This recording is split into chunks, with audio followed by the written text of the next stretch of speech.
Welcome to the Student Ministry Matters podcast. We want to encourage, equip, and connect those with a passion to impact the next generation for Jesus Christ. Student ministry can be a lonely place. You might even feel like you're the only one in your church or community that cares about students. Well, know this, you're not alone. People all across the country are engaging Gen Z and care deeply about the spiritual direction of these young men and women. Whether you're full-time, part-time, bivocational, or volunteer, if you have a heart for students, this is the place for you. Welcome back to another episode of the Student Ministry Matters podcast. I'm thrilled that you've chosen to download and listen as we continue the conversation about student ministry. There are a lot of things that we could talk about, and a lot of things that are important to talk about. But last time and this time and then the next, we're talking about signs of a healthy student ministry. What we did was we looked at the first two on our last episode. We talked about being gospel-centered and being Bible-centric. Now, I know that those may sound very similar. They hold kind of the same mindset, but slightly different. Here's the difference. When we talk about being gospel-centered, we talk about having that saving message of Jesus Christ at the heartbeat of all that we do and all that we are. And then being Bible-centric is this idea that we are going to focus in on the Word of God. It's going to be our textbook as we look and we evaluate things and as we study. Well, we're continuing that series. Chris Vines is still on vacation with his kiddos, and so we're going to take today to talk about our episode 2 of our Signs of a Healthy Student Ministry series, and we're going to be talking about two things. We're going to be talking about being prayer-infused and relationship-driven, vital pieces of our student ministry. We can often get into the heat of the activity. I mean, because we all have it.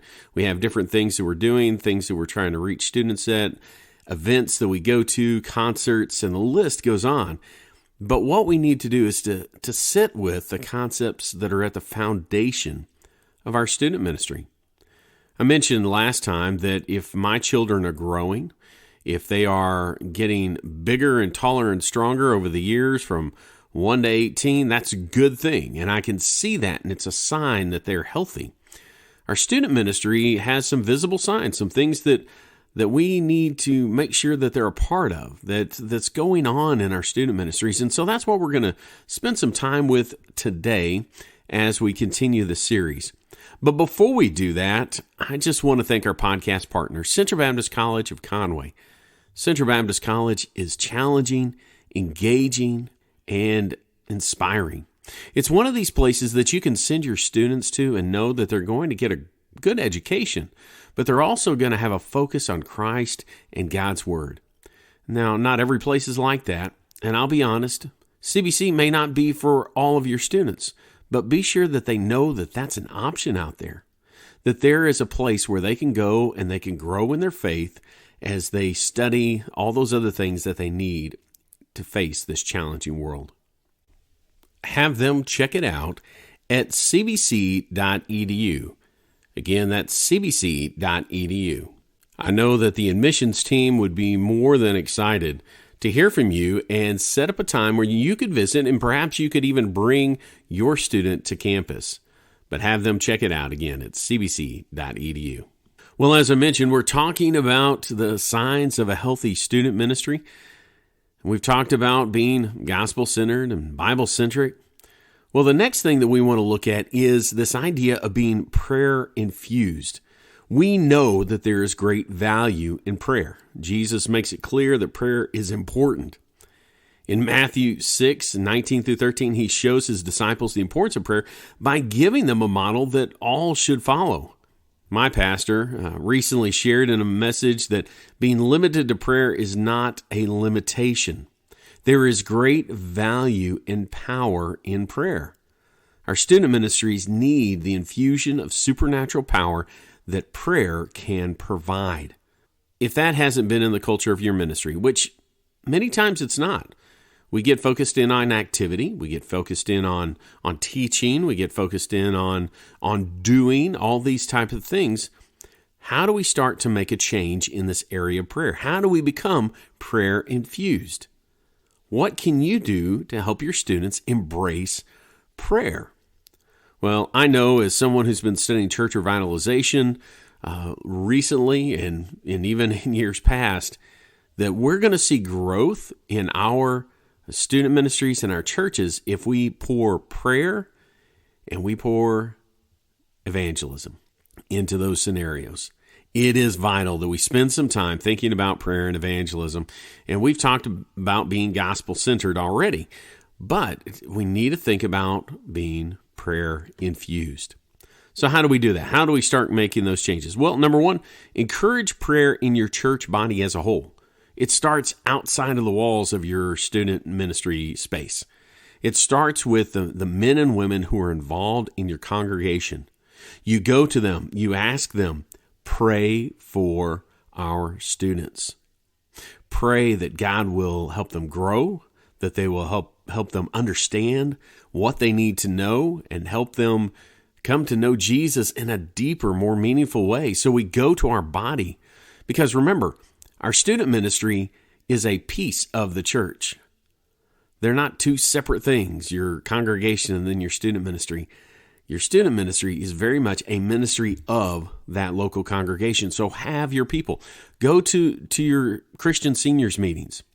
Have them pray for your students. Go to the Sunday school classes, visit them, say, hey, I need you praying for our students. Speak to those that are younger, that are older.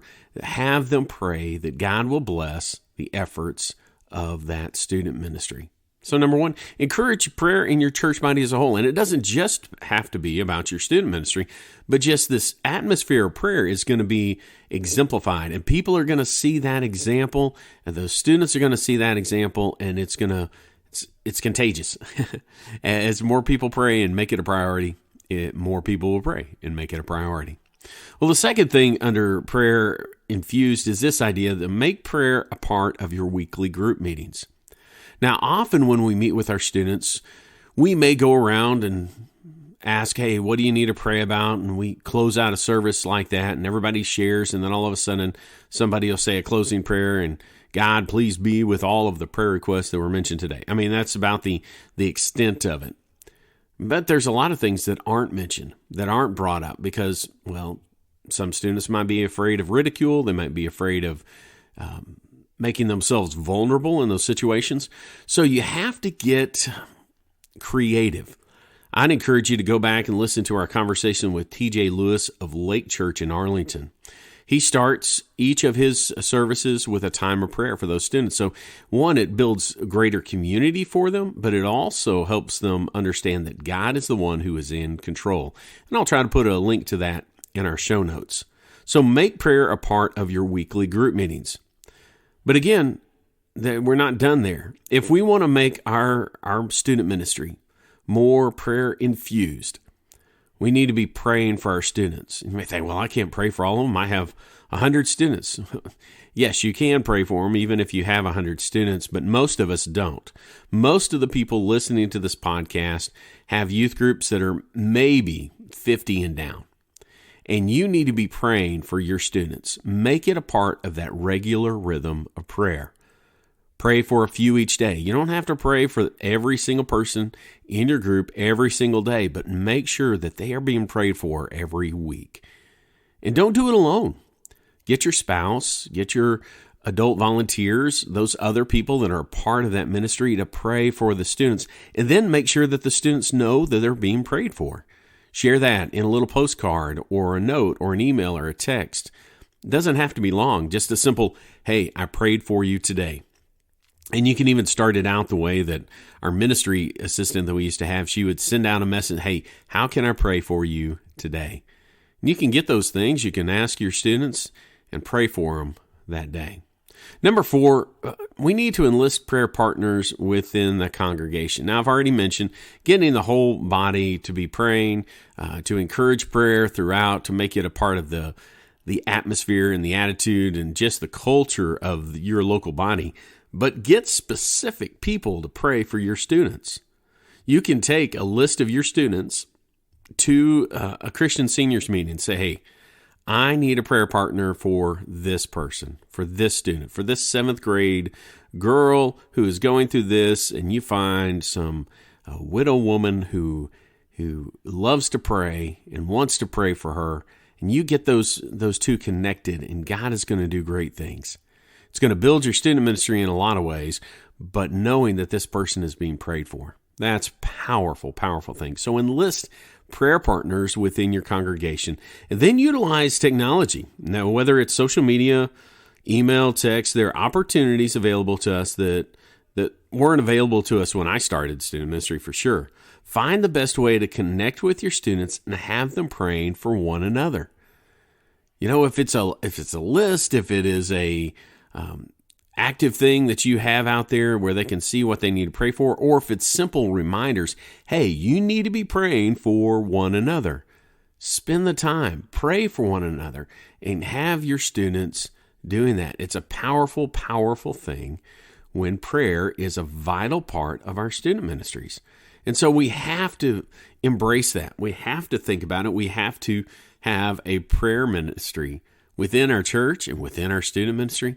We want it to be prayer-infused. Well, again, I mentioned that we're going to talk about two things. We're talking about being prayer-infused, and then we're also talking about being relationship-driven.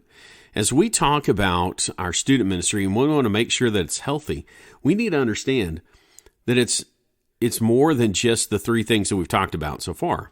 It's more than being gospel-centered, more than being Bible-centric, more than being prayer-infused, and those are all incredibly important things. But this next one is vital as well. We need to be relationship-driven. Now, a few weeks ago, we interviewed Stephen Carroll and talked about some things ministry-wise and talked about his struggles that he's enduring as he battles cancer. But one of the things that he talked about and that he focused in on was this idea of being relationship-driven with your students.